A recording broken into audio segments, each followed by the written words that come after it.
Good to see so many people here tonight, and a big welcome to you for coming to the Buddhist Society's basic meditation class this evening.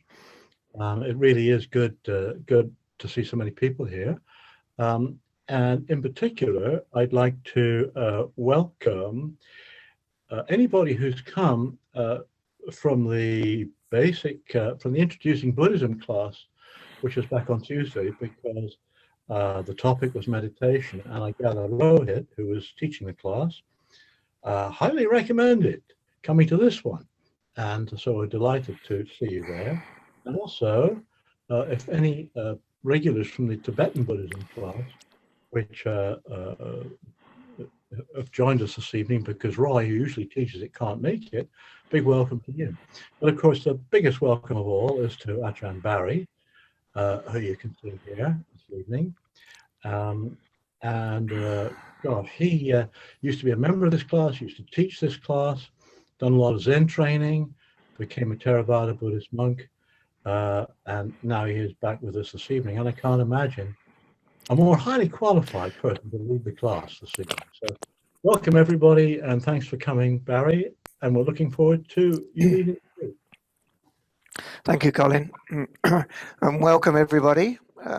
It's great to see so many people. I know a few of you have sat with me before, and I always say the same thing to start off, but I always say the same thing right through anyway. So, and that is, my encouragement is mindfulness, which, it's pretty standard. But what I tend to notice is a lot of what we call mindfulness is self-consciousness. I am doing this. I am cleaning my teeth. I am walking like this. And I don't know if that is particularly, obviously to start with, we need to practice something like that. But truly, if we start to notice that when we're doing something, when we're in this present moment, there is an opportunity to see how the mind truly is, how the heart mind, I say heart mind by saying the heart of the mind, but also our intuitive side, to see how that truly is. And it is truly at peace. It is a true refuge. It is selfless. If anybody can tell me that in that place of true awareness of the deathless, can they find anything that is lacking or anything that could be improved on? I've never met anybody who can tell me there's something lacking or something to be improved on. But we tend to brush this aside because, well, we're basically control freaks. We like to try and control the world. So looking at, say, the second noble truth, the causes of suffering, attachment to, trying to get away from, and trying to become. Our whole life is geared in that way, trying to get more, to make me happy. But obviously, I would imagine most of us here know by now that it doesn't last. It might give us a quick buzz, a quick high, but it soon wears off and we want the next thing. Or how we cannot face things that are not particularly to our liking. So we run away, either physically or mentally. We block them off. I don't want this, I don't want that. And there's the desire. I don't think desire is, we cannot help but desire, but it's the attachment to desire. It's adding sankharas, putting problems on top of what is. And that's the problem, what we add on top of what is. So finding that place that is here right now, and always, and absolutely always is here right now. If we only look intuitively, look inside, or just, it's difficult to put this into words because it's very experiential, but just notice when we stop. Or for instance, I'll do a guided sweeping meditation through parts of the body, and I might get to the eyebrows or the fingernails. Be aware of the fingernails. Bring your fingernails into your awareness or into your consciousness. Well, you can't without projecting pictures and ideas onto it. But what you can do is you can notice how the heart of the mind stops in that place of no thing. But that place of no thing is not dumb or stupid. It's very wise. It knows how to respond to the situations. But because we don't give it a chance normally, we dismiss it because we like to be in control. We miss that opportunity. We miss what is right in front of us. It's like, we're swimming around in a lake of pure water,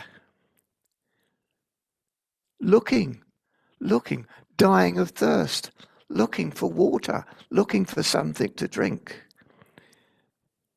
We could just stop, open our mouths and drink. It's that close. It's right here, right now. And the only thing in the way is the search for something different, something better.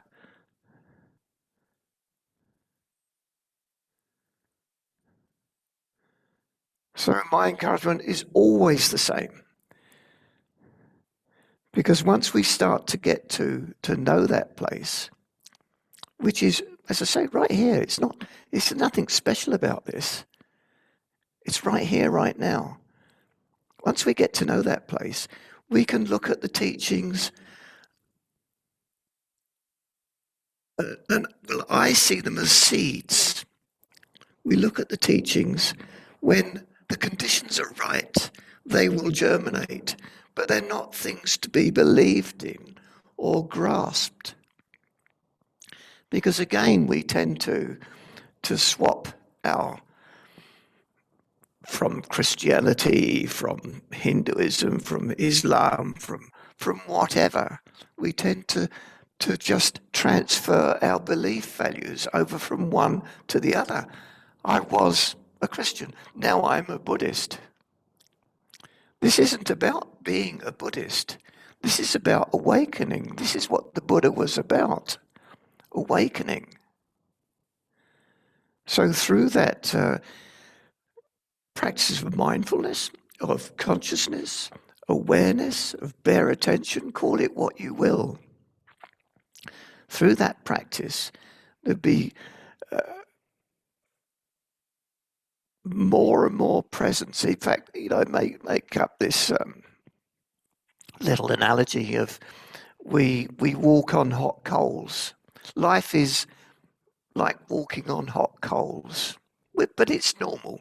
That's the way the world is. It's dissatisfying. It's slightly crazy, and we're walking on these hot coals. But we start to practice true mindfulness, true awareness, and suddenly we step onto the grass verge, which is cool and damp. But through our conditioning, through our views and opinions, we quickly go back onto the hot coals. But the more we practice, the more we are mindful, the more we are aware and really truly noticing, After a while, why on earth would we want to go back onto the hot coals? We wouldn't. Once we truly become familiar and trust that place of no thing, that place of no self. It sounds a bit grand in a way. Oh, you know, I couldn't get to that place of the deathless. No, that's probably for a future life. But again, these are all concepts and beliefs. Look right now. Is there anybody to die in the present moment? Of course, the body will decay and perish. But that awareness, does that die? Is there anything to die? Look at these things. Clearly look, not by analyzing them, not by dissecting them, but just look them straight in the face. And maybe say, is there anybody there? Noticing this. Not going back to all the theories and philosophies, but just noticing, just looking, just getting to know that.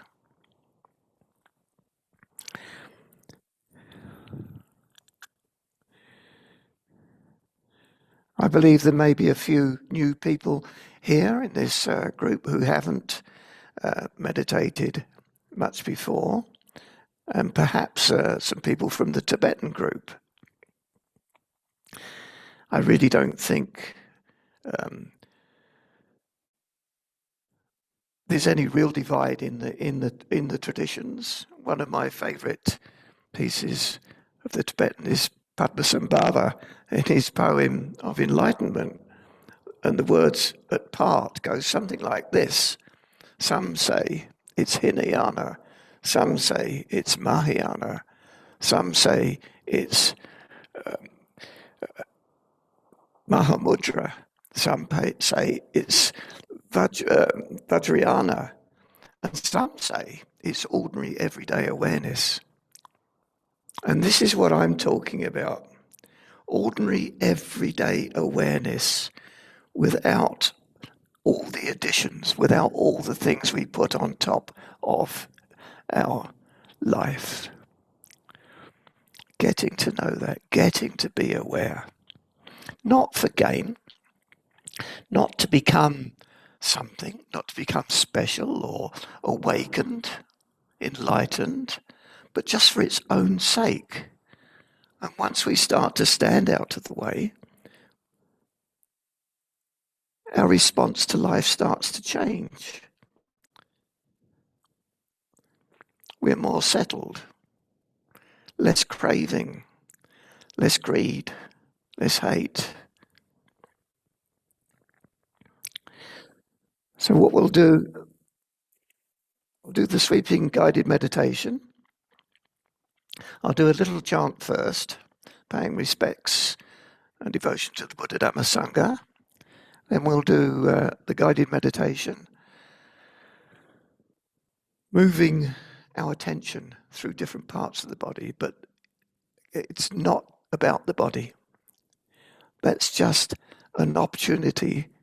Instead of trying to concentrate, it's an opportunity just to see. Because half the time it's difficult to see parts of the body without projecting pictures or opinions onto it. Namo tassa bhagavato arahato samma sambuddhassa. Namo tassa bhagavato arahato samma sambuddhassa. Namo tassa bhagavato arahato samma sambuddhassa. Buddham dhanam sangham namasami. So sitting in a posture that helps you with your awareness, ideally with the top of the head, the crown of the head, very slightly pushed up, which keeps the face vertical. Now, I'm talking ideals here. If the body doesn't allow that, that's fine. awareness, meditation, mindfulness is possible in all postures. So some postures help us to maintain our awareness. So again, I'm talking ideals, but eyes slitted, looking a meter and a half in front of you. Hands together in the lotus mudra. But if you're used to sitting in more the yogic posture with your hands on your knees, that's absolutely fine. It's what suits you best.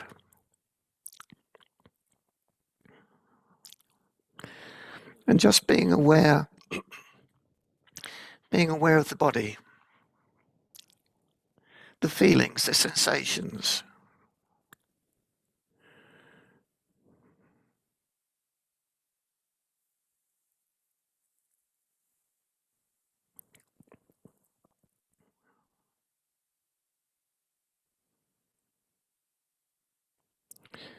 So just noticing the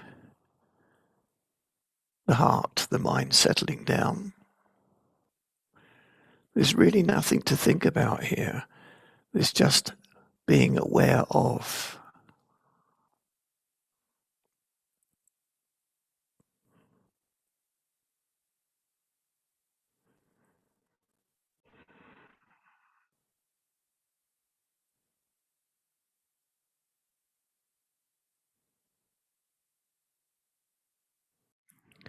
Noticing the breathing, the natural, gentle breathing.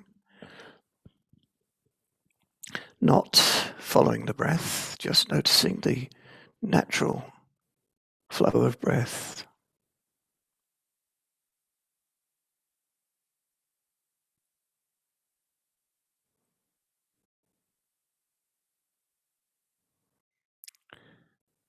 And being aware of the body from the tips of the toes to the top of the head.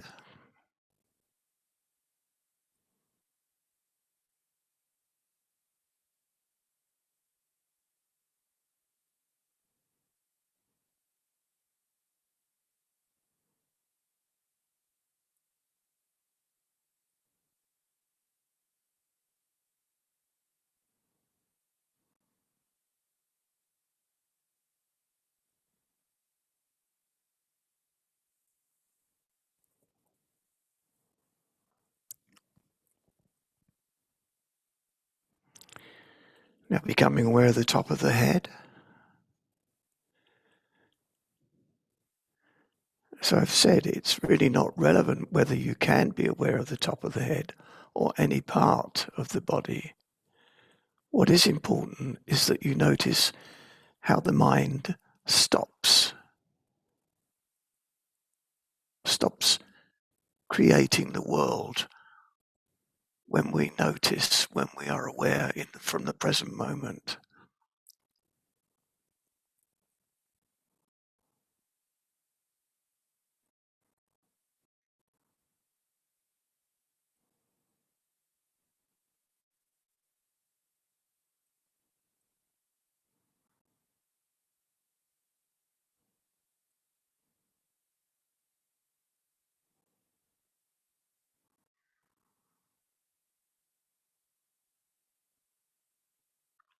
So now becoming aware of the back of the head, letting that awareness creep down from the top, down the back, down the sides of the head.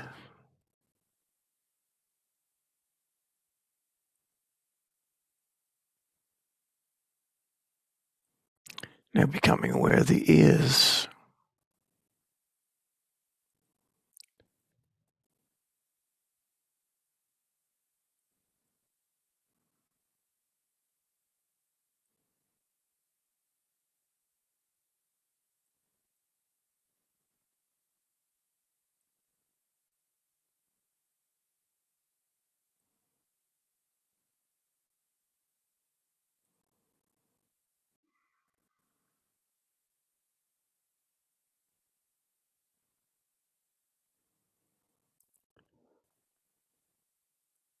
And becoming aware of the forehead.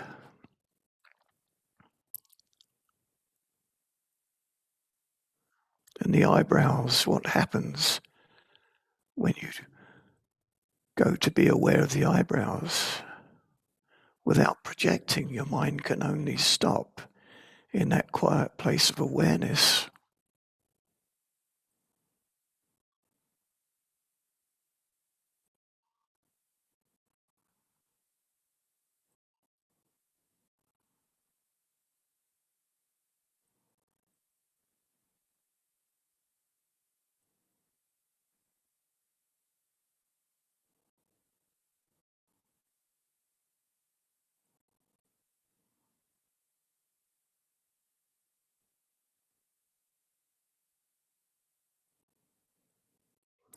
Becoming aware of the eyes and the eyelids.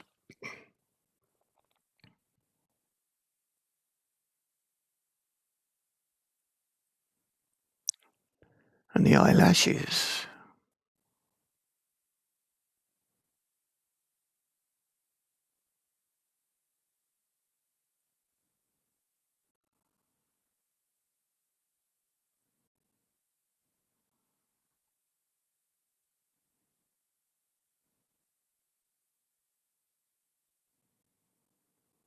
And the nose and the nostrils.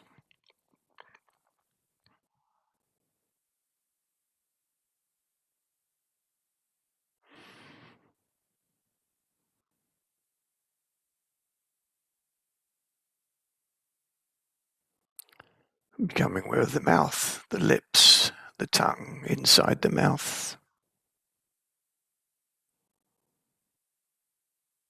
Just being aware from that quiet, spacious place. Not projecting pictures, ideas.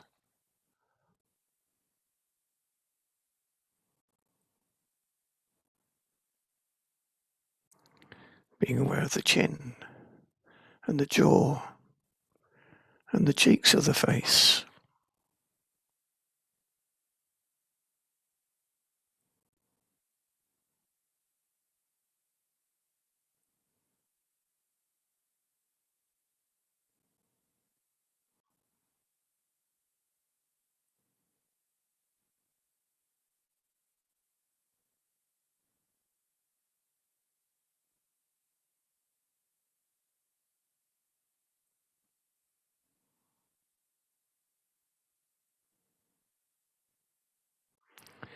Now bringing the whole of your face, the top of the head, the back of the head, the sides of the head, the ears into your awareness.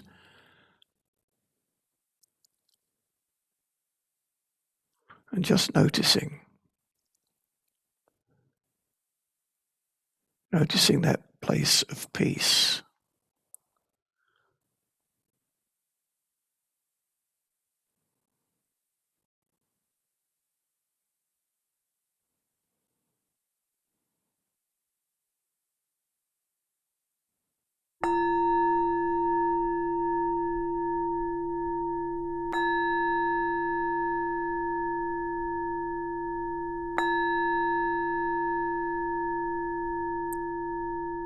You're becoming aware of the neck and the throat.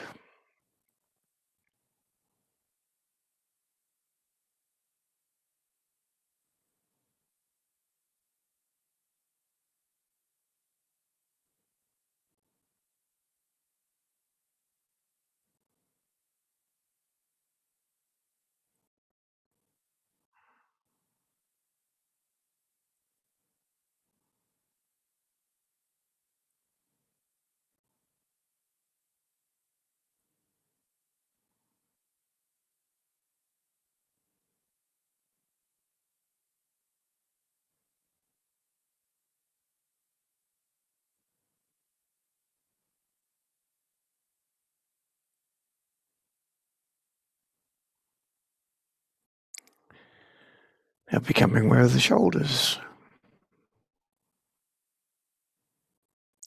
Just being aware of any feelings, sensations, not altering things. Just being aware and just noticing, how is it when there is awareness?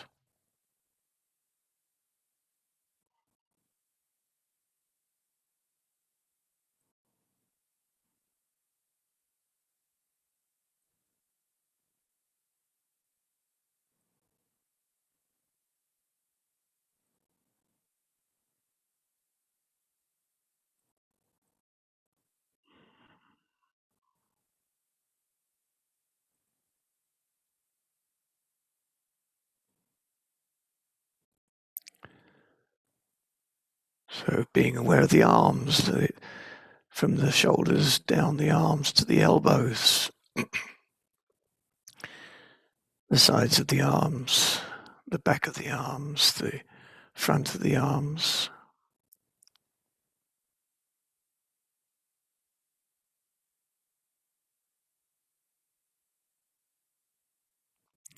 Not going out to these places, but being aware from that place of peace, of no thing.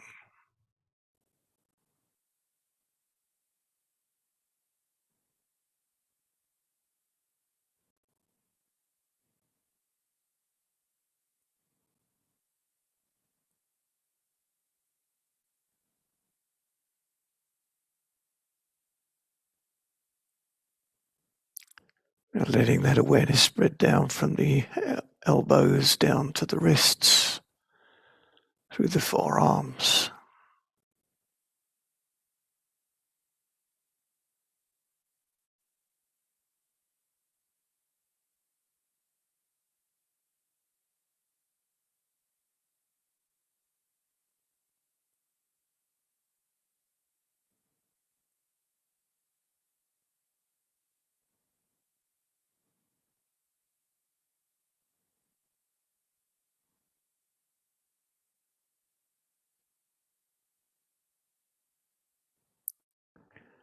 Now becoming aware of the hands, from the wrists down the palms of the hands, the thumbs,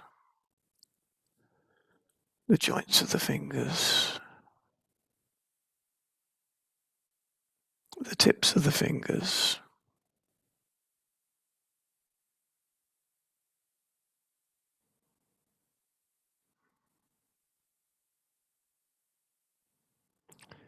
Being aware of the back of the hands, the knuckles, along the fingers, the joints of the fingers, the tips of the fingers, and the fingernails. What happens when you turn your attention towards the fingernails without projecting pictures or ideas? The mind can only be quiet.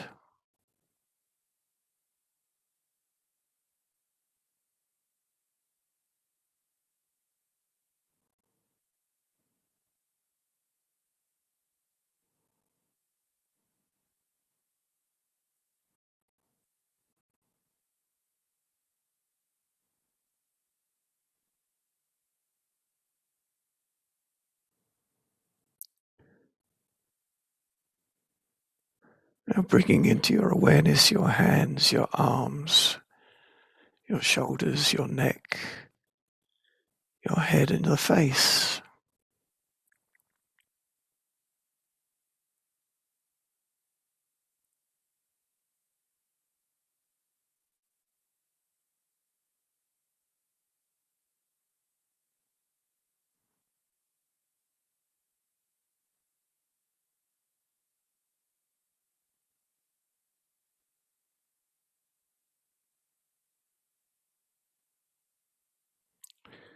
When the mind wanders, which is its natural habit, it's divisive by nature,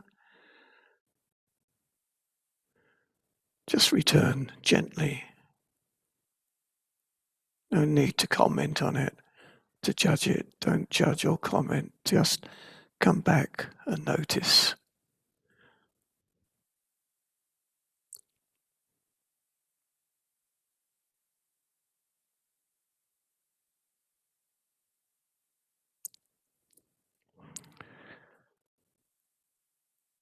So letting that awareness spread down from the shoulders, down the back,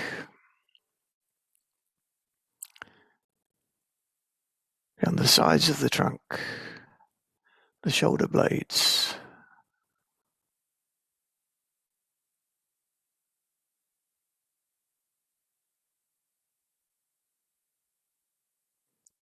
down the spine, to the arch of the back, the small of the back,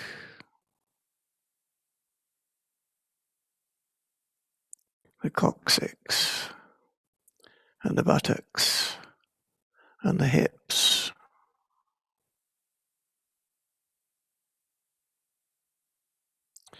Just being aware from that place of awareness.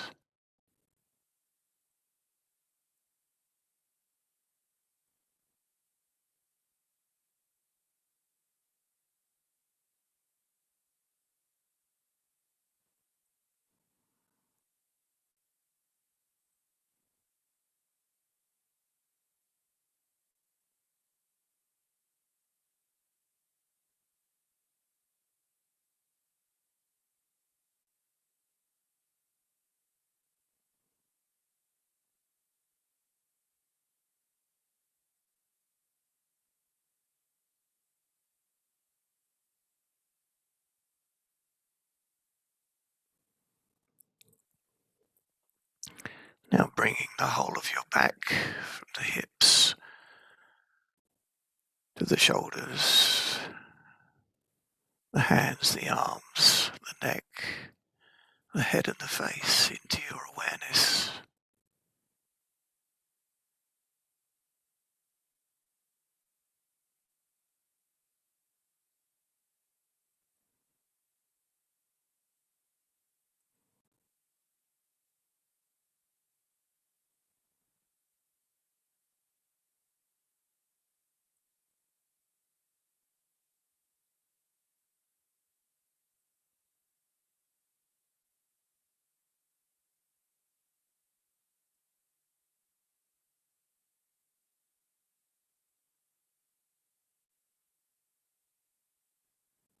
Just being aware, nothing to get or gain or become or alter, only to remember to come back when the mind goes off on its trips.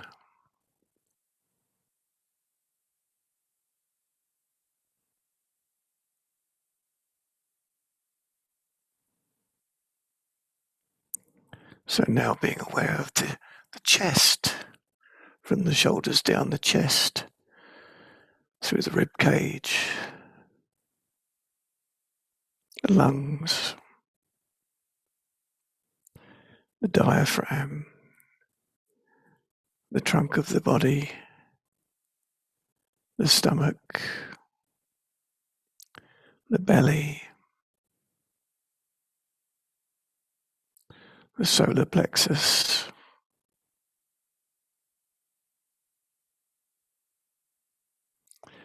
the navel,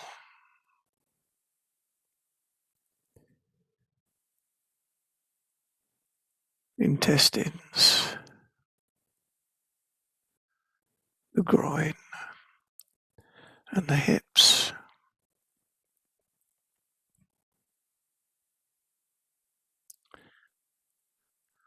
Just bringing that into your awareness and noticing how it is in the moment.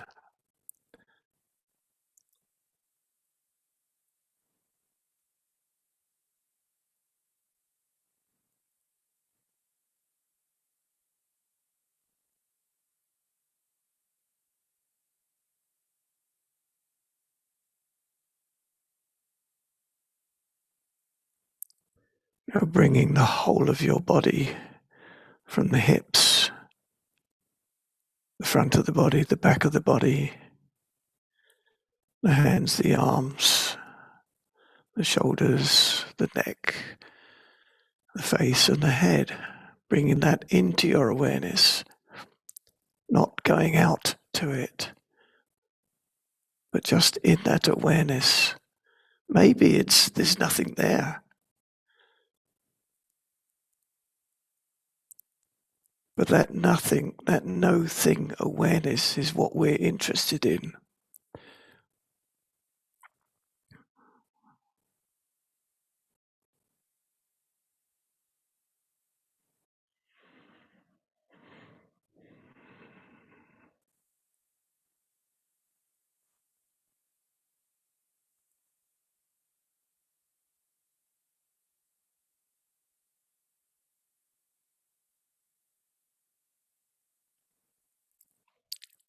So now becoming aware of the legs from the hips down to the knees. The front of the legs, the back of the legs, the sides of the legs.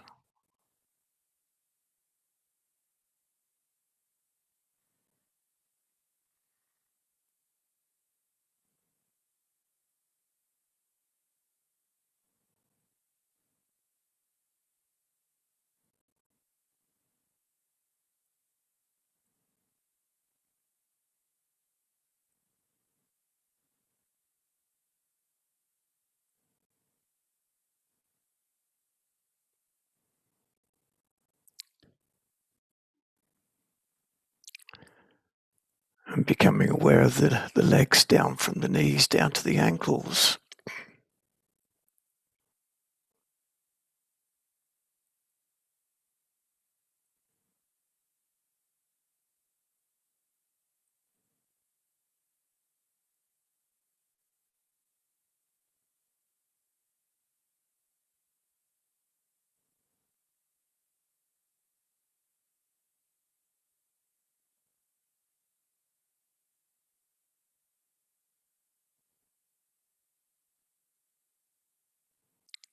And becoming aware of the feet, the tops of the feet, the sides of the feet, the heels, the soles of the feet, the arches of the feet, the balls of the feet, the toes, the joints of the toes, the tips of the toes, and the toenails.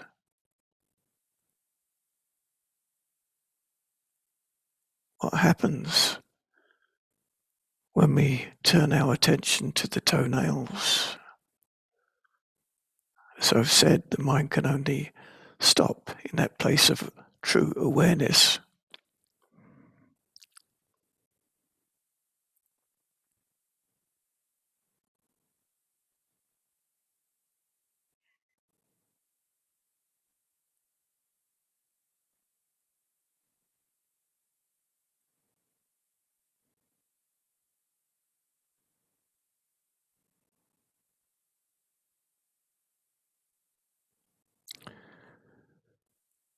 So bringing into your awareness, your bare attention, your mindfulness, your consciousness, whatever you want to call it, the whole of the body from the tips of the toes to the top of the head.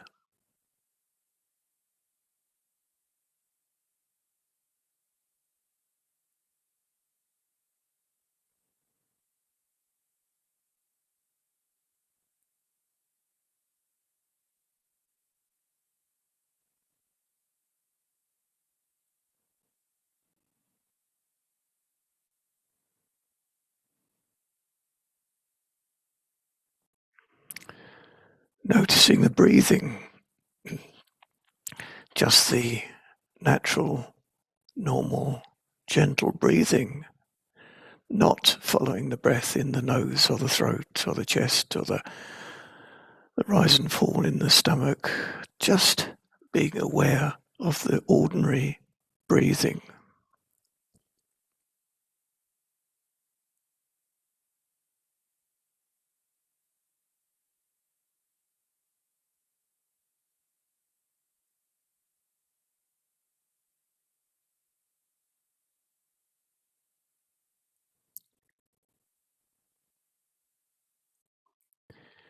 Listening, maybe hearing the sound of silence from that quiet place, but not going out to sounds. If sounds happen, let them come and they go. Don't grasp them or get rid of them. Let them be in that beingness.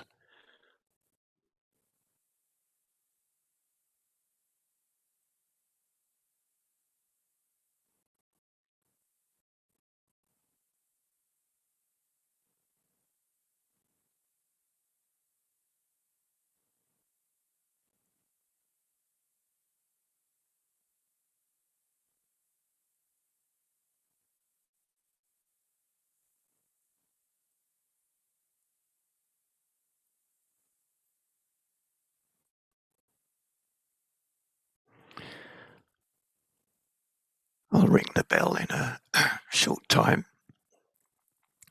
But please don't think in terms of the meditation coming to an end. This is just sitting in a still, certain position. But that awareness is always available, no matter what we're doing. So when the bell goes, just keep that awareness going.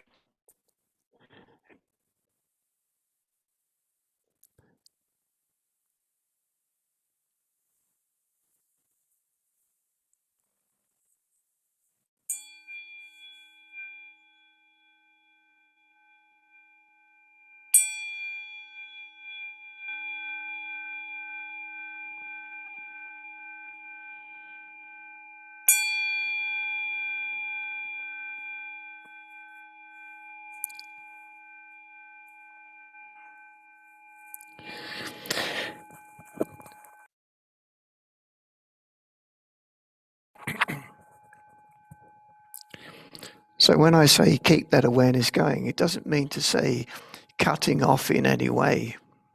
It's quite the opposite, in fact. It's an open awareness. It's a lively awareness. It's not shut off or denying.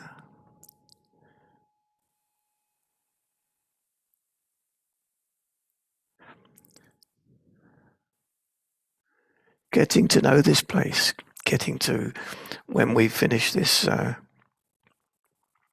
class, taking it into our every movement, into walking from where you are, into making a cup of tea, into whatever, myriad of things. But please remember, there is always that opportunity, that quiet place of true wisdom, our true refuge, is always right there if we care to look and pay attention.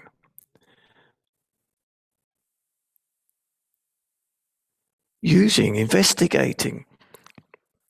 And I say investigating not by pulling things apart and analyzing them, but seeing what works, what helps with your mindfulness. It could be your walking, your feet. It could be your hands. It could be literally anything. Awareness is awareness. But when we say are aware of the feet whilst walking, just come back a little bit. Don't go out to that particular part, but be aware from that place of awareness. It's difficult to put in words.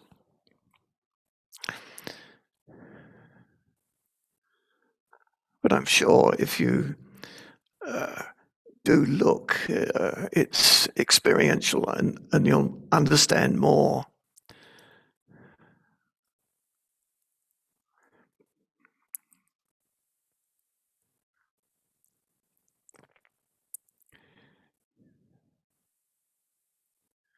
While we're talking, while we're working, that can be done from that place of awareness. We don't have to change the world. We don't have to try and make the world better. The good we can do by just being selfless is the most precious thing we could do for the world. Of course, if we want to take action, wonderful, but do it from that place of awareness, not from that place of desire to become or get away from or change other people.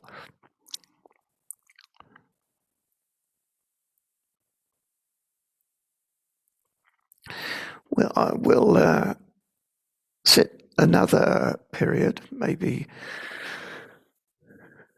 25 minutes again. I hope that's not too long for everybody. I'll just give the occasional reminder, because the mind will tend to wander off, just to come back. But for you to sort out what anchors the mind best, so to speak. It could be the hearing, a feeling in a particular part of the body, or the whole of the body. And remember what works for you today needn't work for you tomorrow. So have many tools in your tool bag to use. And it's only about being aware. The mind is, our heart is fully capable of healing, of understanding, without grasping the teachings, but letting them blossom of their own accord. Not grasping an idea is not going to get you anywhere. It might make you feel you understand, but there's a universe of difference between thinking I understand and truly knowing or understanding.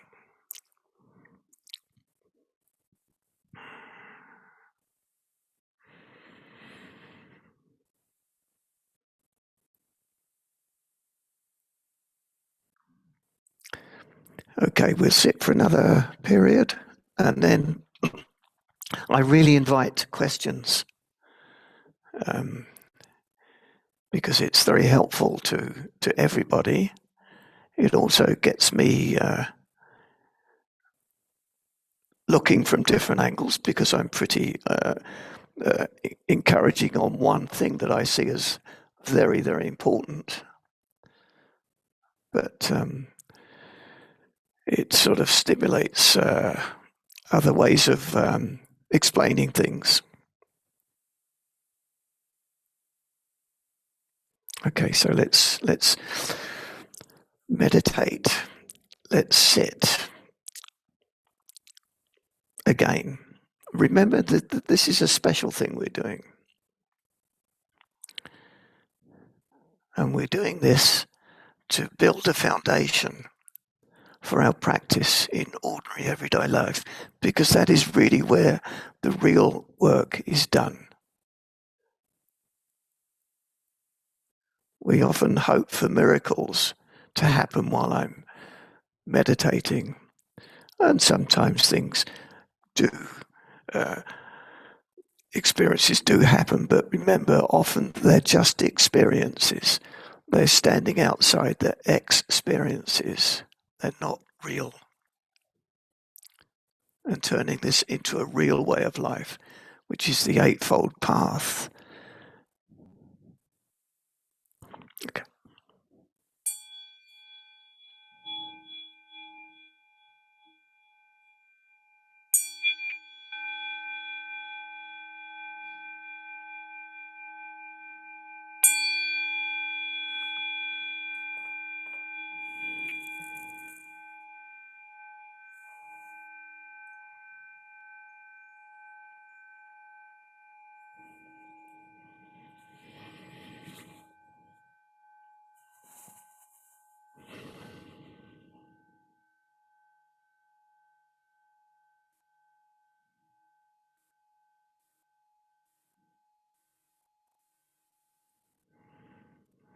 So seeing what works for you, as in what is easiest for you to anchor the mind to. It's natural for the mind to wander, but please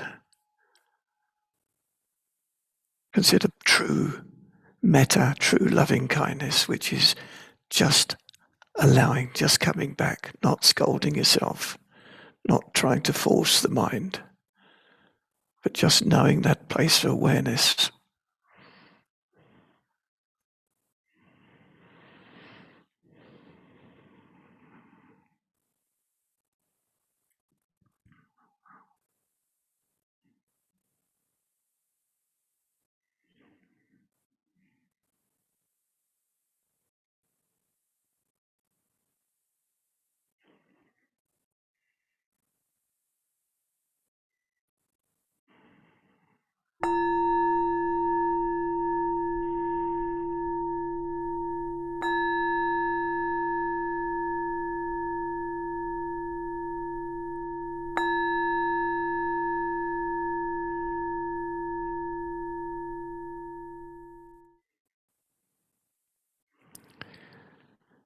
If the body becomes very uncomfortable, there's no problem with moving, but don't react to those feelings. Respond to them, look at them clearly, and then perhaps move if you need to.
So just noticing when the mind wanders,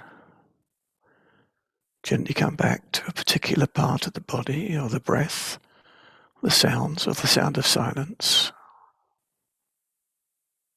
and noticing how is the mind, how is the heart mind in that very moment.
If the mind is getting quite active, just shift your attention from place to place in the body.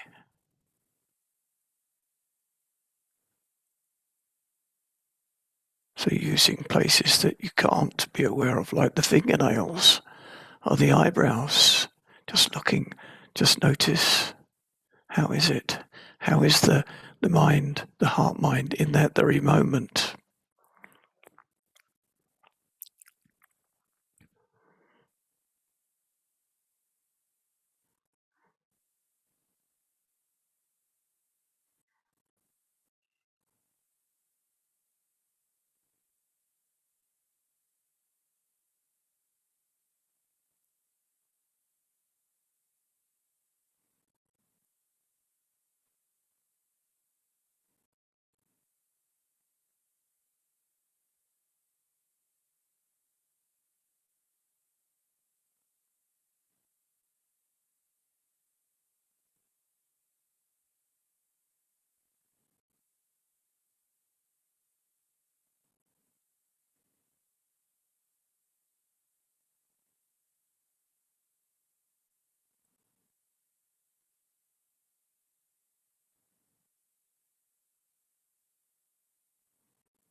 Just noticing when the mind wanders.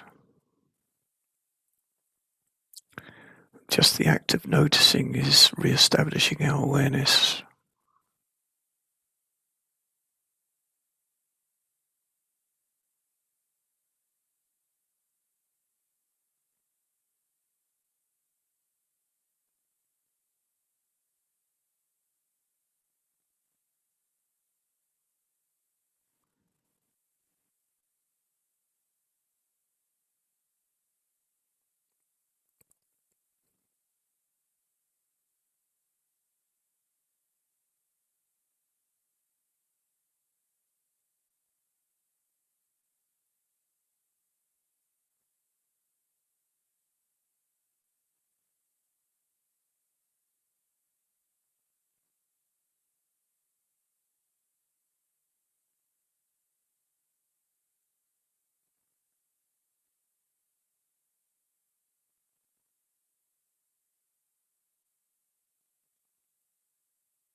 Just noticing feelings, sensations in the body, looking at them from that place of awareness, maybe asking a question, is this mine? Is it real?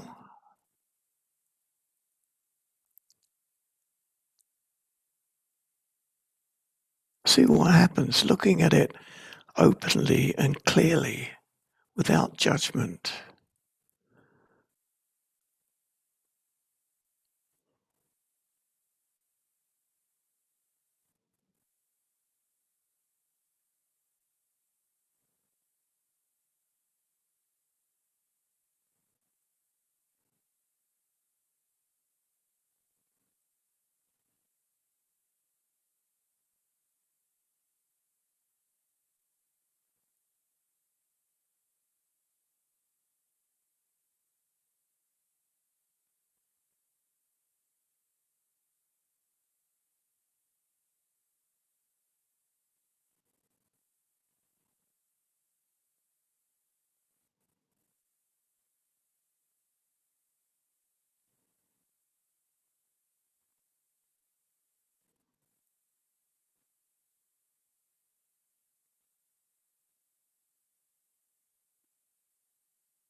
Just being with the breath.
Sometimes the mind starts to get a little bit lively after sitting for a while. Just add a little bit more energy into the body.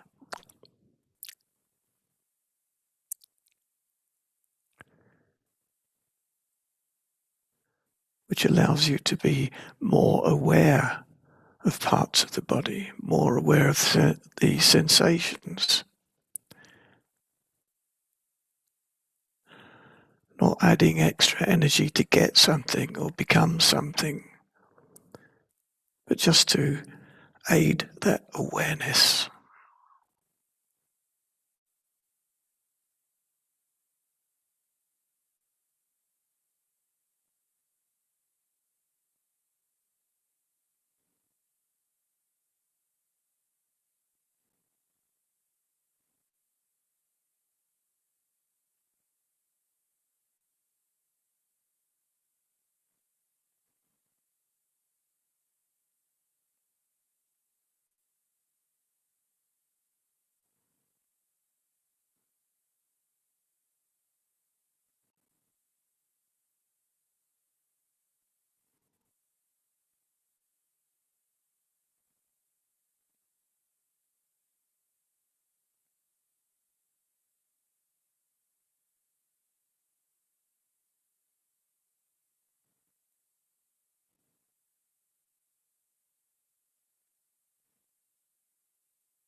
So does anybody have any questions that I haven't been quite clear about, or they are wondering about, or whatever? And could I just say, I hope everybody can now unmute if you want to ask a question, make a comment. And if you'd rather do it by chat, that's just fine. I'll keep an eye on the chat box. Yeah, and as before, Colin, if a chat comes through, because I've only got a small screen, it's like a biggish tablet, I can't see them very well. So would you read them out? And I'll keep my eye on things, and so will Wong do, I hope. Yes, and we'll feed it through to you. Great.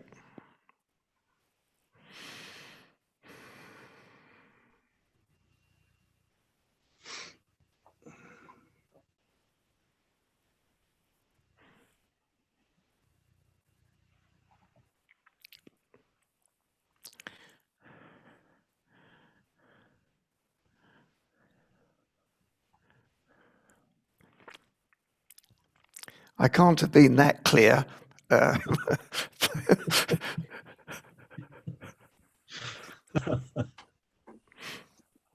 you, Ajahn Barry. That was very interesting. As you say, you always do the same thing, but tonight it was different. Oh, good. Good. You added some different things in. I was just a bit intrigued towards the end there. You said if your mind gets a little bit lively, put a bit more energy into the body, because I'm aware of the awakening factors. And I always tend to think if the mind gets a bit sluggish, put a bit of energy in, but you've actually turned that round the other way. So that was quite interesting. Yeah, I mean, I think it applies both ways. if we start to get a bit sluggish, and add some energy, but also it really helps with mindfulness, with being aware, to add also that little bit of energy. Especially emotional energy. If that I refer to as, like, it seems to happen. It happens to me, and I think it happens to a lot of people. After you've been sitting for a couple of periods, we start to let go a bit in terms of the mind starts to wander more, or we miss it.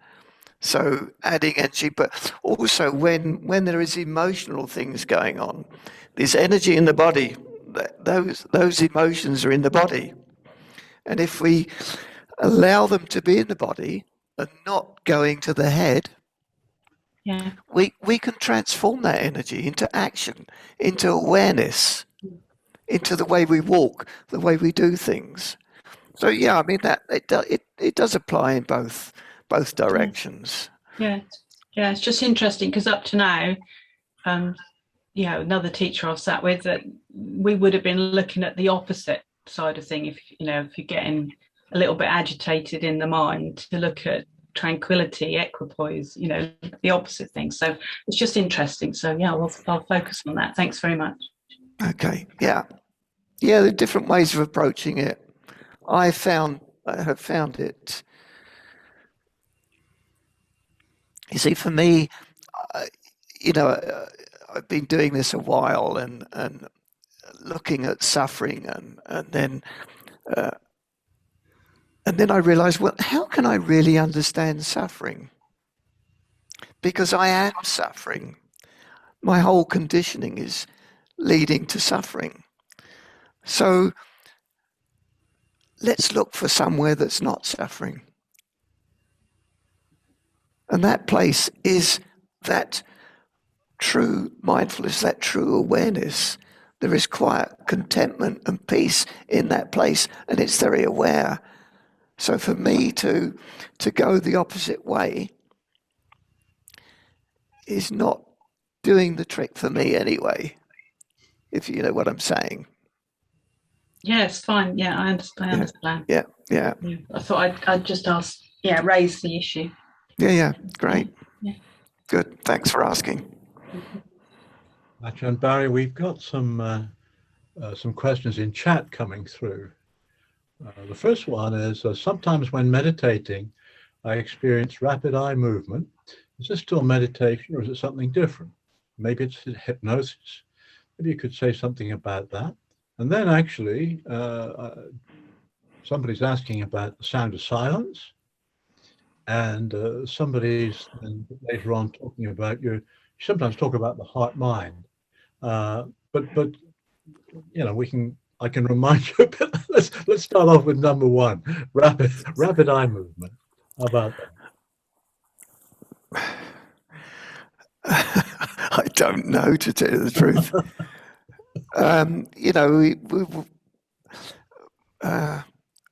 Energy can go into different things, go into twitching, rapid eye movement, feelings of insects crawling all over the body, or whatever.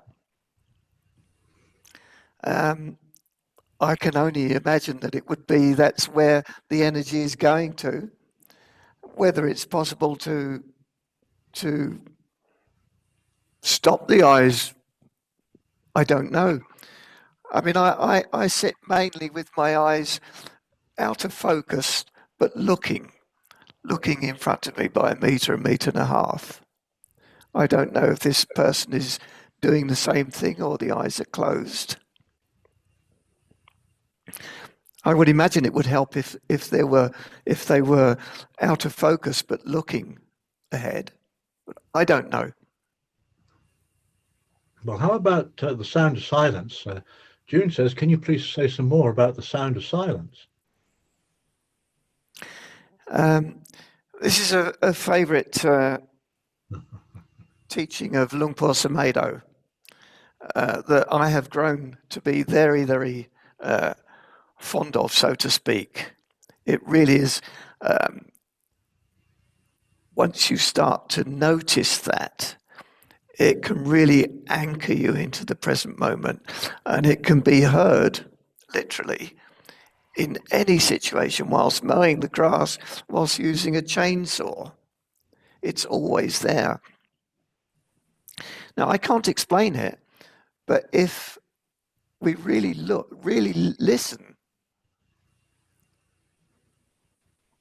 to the silence, what happens when we listen to the silence?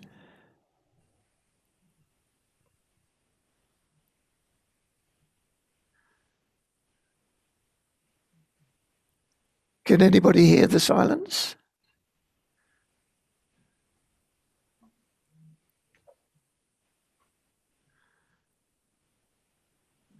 For me, there is a natural sound, like an internal sound. I can't really put my finger on it, but it's there constantly. And it's always, if I forget, it's always accessible no matter what situation I'm in. And it brings me back to awareness. It is from a place of awareness. Now, I don't see it as anything particularly special, because I think awareness is awareness, whether it's of the little toe on my right foot or the sound of silence. Awareness is awareness, because when we are present, we have the opportunity to see how the heart mind is. So just listen and see what comes up on that question. Now, I say the heart mind because sometimes I like to use intuition, because it's as if the mind is split into the intellect and our intuitive side. But we have the intellect has completely overridden our intuition. It's taken over. So we tend to believe the written word as against our own experience, or grasp these things. So getting to know that, our intuitive side. Now, I use intuitive when I use it. I don't know what it is precisely, because I sometimes feel people say, oh, it's my intuition. Well, I think, well, I don't know. Is that just from their conditioning or from their ideas? But I say the heart mind because I see it as the heart of the mind, which is that place that is naturally aware and at peace, and not controlled by this separate self idea that we tend to have and live by. So it's just a way of putting things. Just maybe people will look, what is this heart mind? Because remember, this is all for each one of us to find out. It's not what I or anybody else says. It's for each of us to discover how we see that, what we want to, if we want to call it something like heart mind, like intuition, awareness, mindfulness, consciousness. These are not terms to be grasped, they're to be known.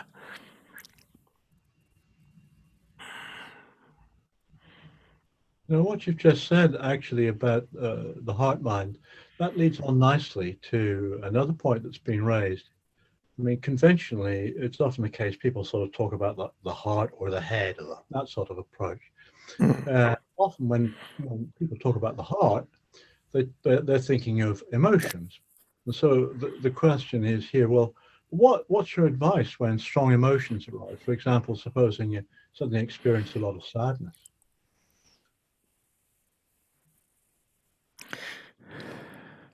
I mean, sadness is a you know, somebody passes away, or a lover leaves you, or whatever. You know, they're very sad things, and it's very human to be sad. But we generally cling to these things and turn them into not want to let them go. I've known people who are suffering after 30 years from something that happened 30 years ago.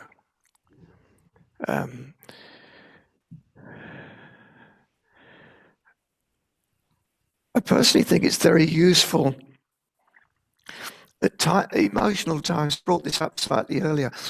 When the emotions arise, that is energy, but often it's misused energy. If we can let that transform into mindfulness, into awareness,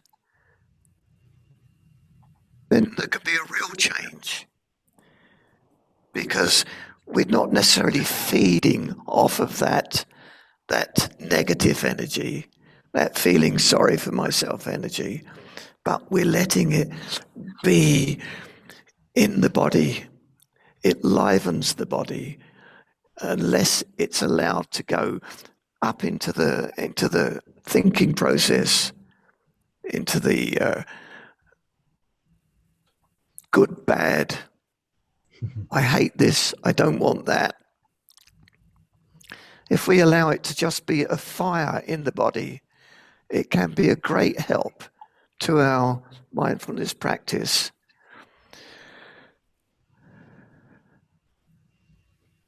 To our awareness, to our general awareness.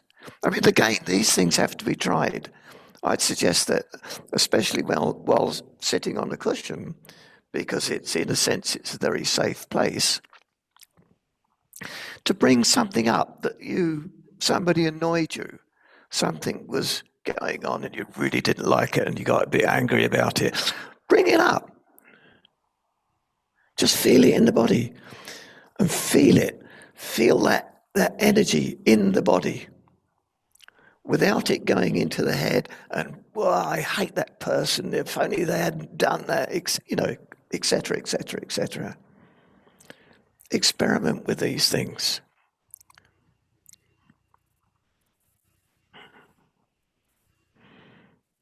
I hope that's answered the question somewhat.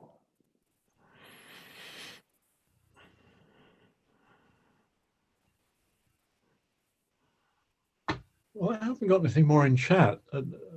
Please feel free, everybody, to chip in, ask a question directly, or send a note through.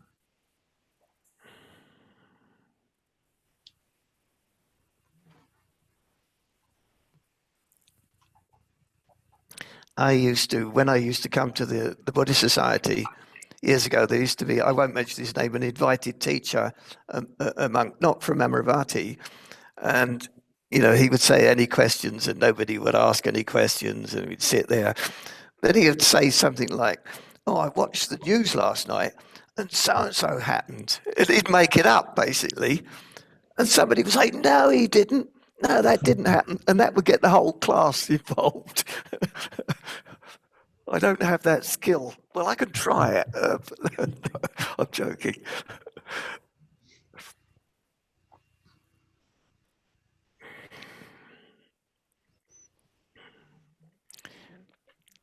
Can I just say? Barbara, yeah. I would like to thank you for tonight. It was a wonderful session, certainly for me. And from being very full of energy and excited and not in a good place, I'm happy now. So thank you very much. It's wonderful. It's really lovely of you to say that. Thank you. Thank you. I hope you've noticed the games that the mind plays. And once we start to discover that place that really is content and fine, things change. Yeah. It's great. Thank you, Barbara. Thank you. Thank you.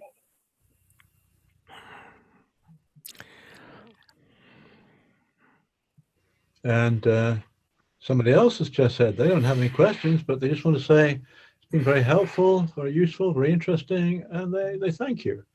So Good. that's summarizing certainly the way I feel about things, and obviously a lot of other people do too. That's good. I mean, sorry, carry on. No, go on. Go ahead. I mean, to everybody, my encouragement is keep it simple. Just at every opportunity, and everything is an opportunity to be aware. Realize that the past is gone. It's gone, it's finished. The future hasn't come. So there is just the present moment. And that present moment is offering us the opportunity just to notice how we really are before we add all our views and opinions and conditioning and whatever on top of it. It's actually very simple if we just remember to come back and notice in every situation. Are you good with one more question that's come through? Right. This is, please give us a few more ideas for experimenting, that was in quotation marks, for experimenting with transforming the energy, with transforming energy. Okay, one thing first. We don't transform the energy. You don't transform the energy. It is transformed when we allow it, when we just feel it in the body. But it's not about us doing it. That needs to be quite clear. Just feeling it. Just, as I said, experimenting, bringing that little annoyance up. And just feeling it in the body. Feeling it. Say when you're walking, you've got that extra energy in the body, and the walking becomes much clearer. Whilst doing physical things, if that energy is not being wasted in our neurotic thinking processes. So really, it's just, it's for the person who asked the question, just start with the small things. Or when you're out during the day, somebody steps on your toes, just watch it. It clicks here, and then it goes to the body for the energy to, I hate that person, he shouldn't have done that. No, just allow it in the body. Just let it be. But don't repress or suppress or deny. Just let it be and let it transform into energy. Well, thank you for that. I mean, could I just add that your practice of sweeping the body, of bringing attention to the smallest sensations, the micro sensations in the body, is a great practice, because in these situations where emotions come up, why is it difficult to do something with the emotions when they do get a bit hot and steamy or dull and black and horrible? It's just noticing them in the body, first of all. And it's like, there's this emotion, and you can call it anger or desire or depression or whatever, but all these things manifest in the body as a sensation. And in my experience, for what it's worth, stuff that happens, feelings in the body, aches and pains in the body are a bit more handleable than aches and pain in their head, in the mind. So I think this practice of body scanning, of body sweeping, really, really good. It's tuning in. The body is telling us about what's going on in our heads. So thank you for that. Thank you for that. I don't see any more questions coming through, and it's getting on. I mean, I'd just like to there again, thank you very much. Now, the class, there are plenty of people here still, so I'd like to just remind everybody that this class meets every week, and its the last class before the Christmas break, is the 16th of December, which is about 3 Thursdays from now, and that will be when Ajahn Barry will be back with us again. So that's a great kind of present to send us off for Christmas.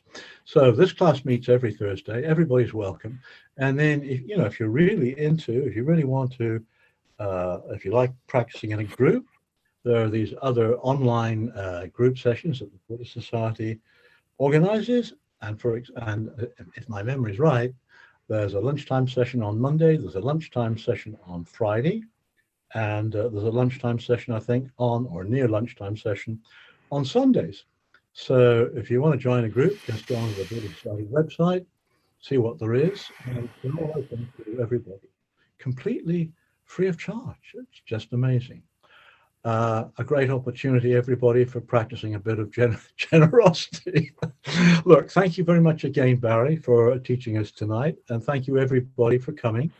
And I certainly want you wish everybody a very safe and happy week, and maybe we'll meet again this time next week. Thank you again.